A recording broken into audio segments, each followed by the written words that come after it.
Noticias de última hora. Legisladora Lucía Jaramillo denunciará este lunes al alcalde Aquiles Álvarez por violencia política de género. En la Fiscalía se denunció al alcalde de Guayaquil, Aquiles Álvarez, sus hermanos y las gasolineras Copedesa por un supuesto comercio irregular de combustible. La confrontación entre la legisladora oficialista Lucía Jaramillo y el alcalde de Guayaquil, Aquiles Álvarez, llegará al Tribunal Contencioso Electoral. La legisladora del movimiento del presidente Daniel Noboa anunció que este lunes, 19 de agosto, llegará a Quito, a la sede del TCE, para interponer una denuncia por violencia política de género contra Álvarez. Jaramillo integra, con otros miembros de la bancada gobiernista Acción Democrática Nacional, el Frente Parlamentario de Lucha contra el Tráfico de Combustibles, el cual se conformó para investigar la denuncia colocada por la Agencia de Regulación y Control de Energía y Recursos Naturales No Renovables por el delito de comercio irregular de combustibles en contra del alcalde del puerto principal, sus hermanos y su negocio de gasolineras Copedesa, además de otras personas naturales y jurídicas, que estarían relacionadas con el presunto ilícito.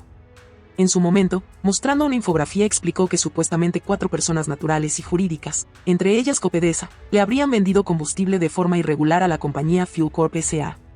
Esta, a su vez, les habría vendido combustible a 4 empresas con vehículos sin placa y a un supuesto trabajador que registra más de 8.000 carros, y que habría comprado más de 120.000 galones de diésel, extra y super, algo inusual por el tipo de vehículos.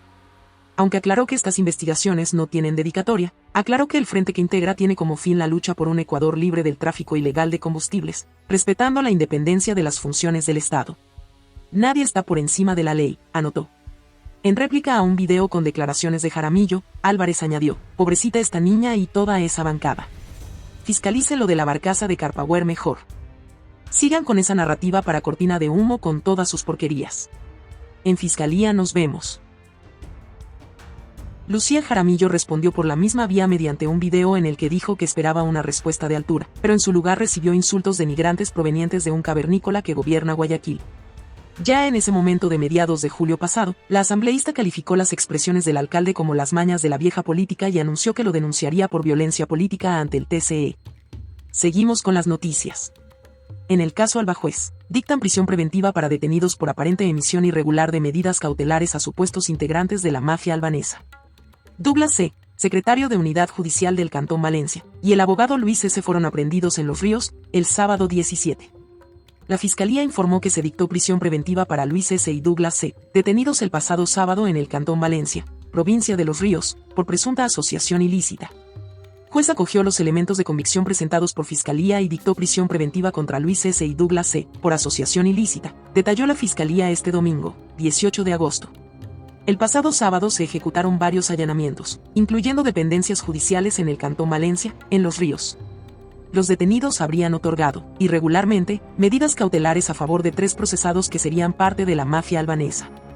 La Fiscalía detalló que estas personas, que estaban en prisión preventiva por delincuencia organizada y lavado de activos, integraban presuntamente una red criminal, liderada por Dritan Jica. La entidad señaló el sábado que se solicitó colaboración a la Policía Nacional para localizar y capturar al juez Lenin, quien habría ordenado la libertad de los procesados. La Fiscalía detalló que el funcionario tiene boleta de detención y se encuentra prófugo de la justicia. Seguimos con las noticias. Investigaciones dentro del caso Confortable, que incluye a 2 juezas de la Corte Nacional, traen a debate el respeto a la independencia de funciones. Hechos que podrían configurar el delito de cohecho es lo que investiga la Fiscalía General dentro del denominado caso Confortable. Comunicados y escritos exigiendo respeto a la independencia de funciones es lo que generaron los allanamientos realizados por la Fiscalía entre la tarde y noche del viernes, 16 de agosto pasado, en las oficinas de las juezas de la Corte Nacional de Justicia en Matapia y Catherine Muñoz, como parte de una investigación previa por delito de cohecho, caso penal bautizado por la Fiscalía como Confortable. La investigación habría arrancado contra las magistradas luego que éstas, mediante su voto de mayoría, aceptaron un habeas corpus presentado por el expresidente del Consejo de la Judicatura y ex juez de la CNJ procesado en el caso Metástasis Wilman Terán, lo que significó su traslado desde la cárcel de máxima seguridad La Roca, en Guayaquil, hasta la conocida como Cárcel 4, en Quito. La sentencia de Tapia y Muñoz, juezas de la Sala Laboral de la Corte Nacional, se dio porque definieron que se había demostrado que en la cárcel La Roca ha recibido tratos crueles, inhumanos y degradantes Wilman Terán, quien mantiene las órdenes de prisión preventiva por actos de corrupción en los casos Independencia Judicial y Metástasis. El 12 de agosto pasado fue aceptado por las magistradas el recurso de apelación al habeas corpus correctivo que en primera instancia fue negado. La primera en invocar el respeto a la independencia judicial y a las decisiones que toman los operadores de justicia fue Tapia, quien actualmente es la presidenta subrogante encargada de la CNJ. Para la jueza, la sentencia dictada en este caso está fundamentada en el principio inquebrantable de imparcialidad judicial, y cree que ninguna otra institución, poder o entidad debe tener la potestad de interferir o amedrentar al Poder Judicial en el ejercicio de sus funciones. Solo así se puede lograr que las decisiones judiciales sean libres de cualquier influencia externa y se mantengan fieles al mandato constitucional. Siempre lo he dicho, lean mis sentencias, júzguenme sobre la base de mi trabajo, no sobre opiniones políticas o coyunturales, anotó la magistrada que estaría siendo cuestionada. En los allanamientos, en los que también se incluyó la vivienda de una de las dos juezas investigadas, la Fiscalía incautó dispositivos móviles, computadoras portátiles, un CPU, una agenda, un CD, recibos de transferencias bancarias y otra documentación relacionada con el hecho que se analiza. Seguimos con las noticias. Primo de alias, Fito, fue asesinado afuera de una discoteca de Medellín. Ocurrió la madrugada de este domingo, 18 de agosto. Manuel Agustín Villamar Conforme, quien sería primo de Adolfo Macías Villamar, alias Fito, cabecilla de los choneros, fue asesinado a tiros en los exteriores de una discoteca de Medellín, en Colombia. El hecho ocurrió la madrugada de este domingo, 18 de agosto, en el cruce de las calles 44A y Carrera 70, en el barrio Florida Nueva, ubicada en el sector Laureles Estadio. Según datos preliminares, el hombre en compañía de un amigo había acudido a una discoteca y a la salida, fue interceptado por sujetos que habrían llegado en moto y le dispararon. Luego, los dos hombres huyeron por una vía aledaña, en contravía, reportaron medios colombianos en base a datos policiales. De acuerdo a medios locales, el acompañante indicó que la víctima se habría desempeñado como servidor policial en años anteriores y ahora supuestamente cumplía actividades de ganadería. Había llegado a esa localidad hace unos 15 años, refirió. Por ahora, las autoridades policiales mantienen investigaciones para dar con los dos implicados en el crimen de Villamar Conforme. Villamar Conforme ya había sido víctima de un atentado en el paso lateral de Portoviejo en junio del 2023. En ese entonces, quedó herido y fue atendido en una casa de salud de la capital manabita, donde se activaron protocolos de código plata para asegurar el sitio. Desde enero anterior, alias Fito se mantiene prófugo luego de evadir los controles de la cárcel regional, ubicada en Guayaquil. El 7 de ese mes, fuerzas del orden entraron a la prisión para un operativo y no lo hallaron en su celda. Macías Villamar tiene notificación roja de Interpol para que las fuerzas del orden de todo el mundo puedan localizarlo en 196 países. Seguimos con las noticias. En medio de una pugna con el gobierno, época electoral y temas de la agenda legislativa pendiente, la Asamblea iniciará ya su vacancia. En fiscalización, el juicio político a la ministra de Gobierno deberá esperar su trámite al retorno. Desde este lunes 19 de agosto hasta el 2 de septiembre, la Asamblea Nacional entra en vacancia legislativa. Se van en medio de una pugna con el Ejecutivo y con el tema electoral como prioridad, pues todas las organizaciones políticas que terciarán en el 2025 deben definir a sus candidatos. De esta manera creo que estamos contribuyendo a que el proceso eleccionario que se avecina sea transparente y realmente sea transparente, ético, correcto, sin malos manejos, sin muñequeos. Pero también se van con una agenda legislativa pendiente. Si bien la Asamblea tiene 9 meses legislando y con más de 20 leyes que ya han sido aprobadas, aún está pendiente el tratamiento en temas en el ámbito social, de producción, de trabajo, reformas en materia de contratación pública y minería. Por supuesto, nosotros no podemos imponer de ninguna manera, más bien eso ya es un proceso de un diálogo de concertación entre las bancadas. En cuanto a fiscalización, hay juicios políticos a la fila. La comisión admitió a trámite el juicio político a la ministra del Interior, Mónica Palencia. Su trámite se suspende durante la vacancia y se retomará al volver. En este ámbito, los legisladores hacen propuestas para el tratamiento de los mismos. El proyecto lo que contempla es la posibilidad de priorizar los juicios políticos de acuerdo a una votación dentro de la comisión y también una votación en el pleno. Sino también que permitan de que los juicios políticos tengan un resultado en el Parlamento. Ustedes recordarán que la mayoría de enjuiciados políticamente ya no están en funciones. Entre los pendientes para el regreso de los asambleístas están el Código de la Niñez, el proyecto de minería, las reformas a la Ley de Contratación Pública, el Código del Trabajo, Ley de Organizaciones de la Sociedad Civil, de Movilidad Humana, incluso reformas al Festival de Artes Vivas y la Ley para prevenir conflictos de interés en administración pública, los cuales ya tienen informe para segundo debate y solo deben ir al Pleno.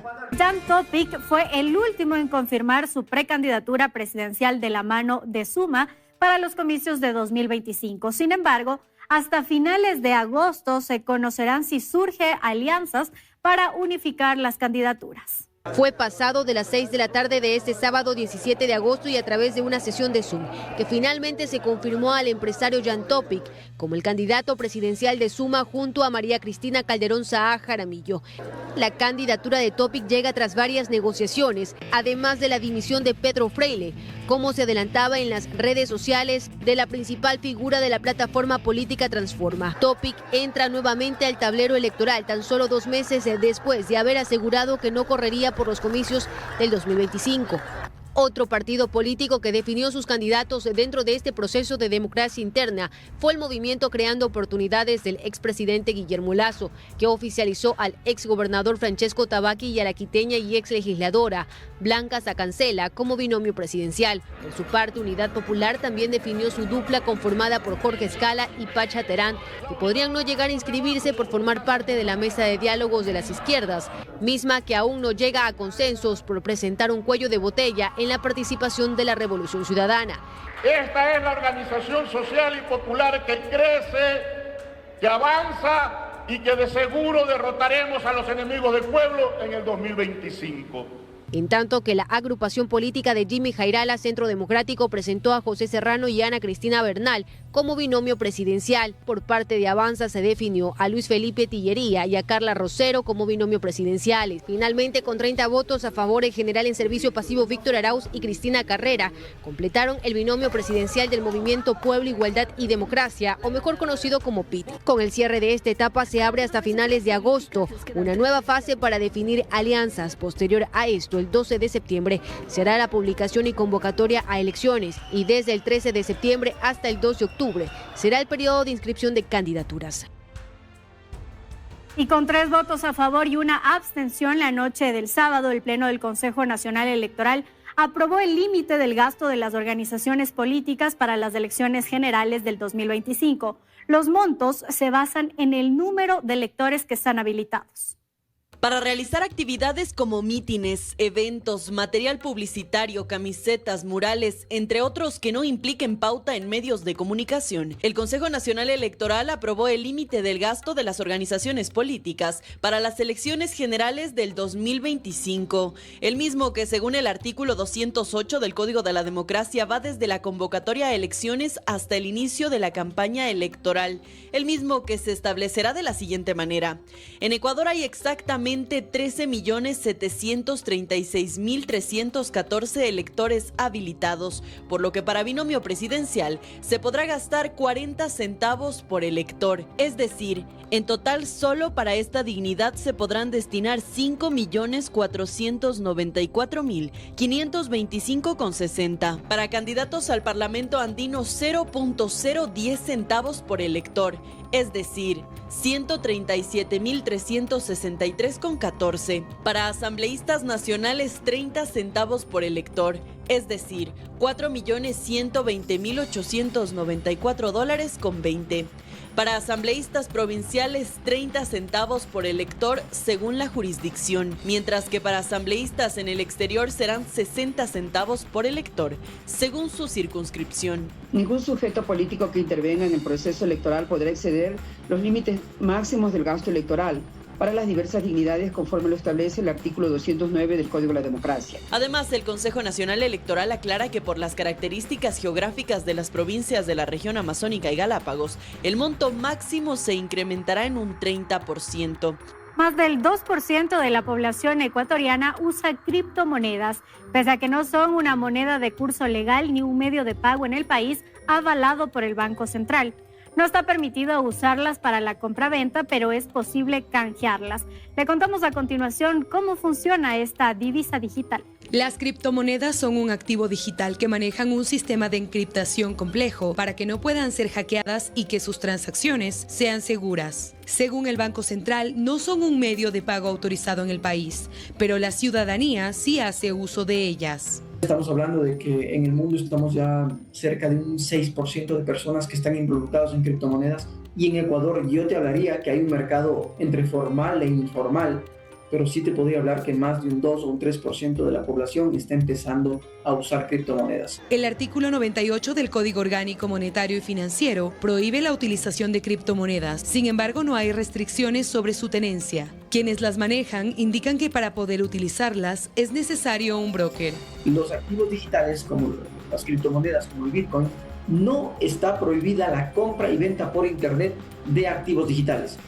Otra cosa es el tema de el pago de bienes y servicios. Tú podrías comprar estos famosos bitcoins o estas criptomonedas a través de casas de cambio. Tú conviertes mediante los exchanges ese dinero, puedes traerlo a tu cuenta bancaria, pagas impuestos de los brokers y con una comisión y todo eso que te han cobrado te llega a tu cuenta de banco.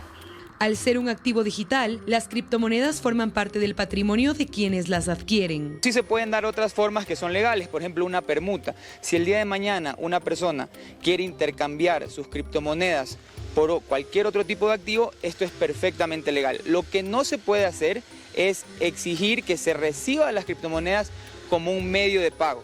En caso de que personas naturales o empresas utilicen este activo para la compraventa de bienes o servicios, sería ilegal y el Banco Central notificaría a la Fiscalía General para que haga la investigación correspondiente. Un estudio de la Comisión Económica para América Latina y el Caribe, CEPAL, reveló un lento crecimiento económico en la región en lo que queda del año, así como también en 2025. Ecuador está entre los países con peores proyecciones de crecimiento. Así es, el crecimiento económico en América Latina y el Caribe se mantendrá bajo este año. Así lo revela un estudio sobre las perspectivas económicas para 2024 y 2025 de la Comisión Económica para América Latina y el Caribe, CEPAL. Según el organismo, en este año el crecimiento económico en la región se mantendrá en una tasa promedio del 1,8%, mientras que para 2025 se espera un aumento del 2,3%.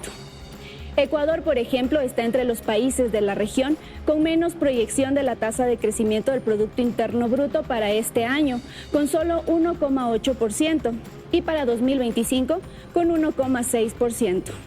En un ranking general, la proyección de crecimiento para este 2024 de los países de la región está así: Argentina, menos 3,6%, Colombia, 1,3%, Bolivia, 1,7%, Ecuador, 1,8%, Brasil, 2,3%, Perú y Chile, 2,6% y Venezuela, 5%. De acuerdo con el estudio, estas cifras demuestran una reducción en la tasa de creación de puestos de trabajo y que quienes viven en zonas rurales son más propensos a tener trabajos informales. A esto se suma un mal desempeño de la inversión, la falta de políticas macroeconómicas y la incertidumbre global. Frente a este escenario y para atenuar los efectos sobre el mercado laboral, la CEPAL recomienda a la región articular políticas de desarrollo productivo, así como reformas estructurales. Esto para promover un crecimiento económico, sostenible y equitativo.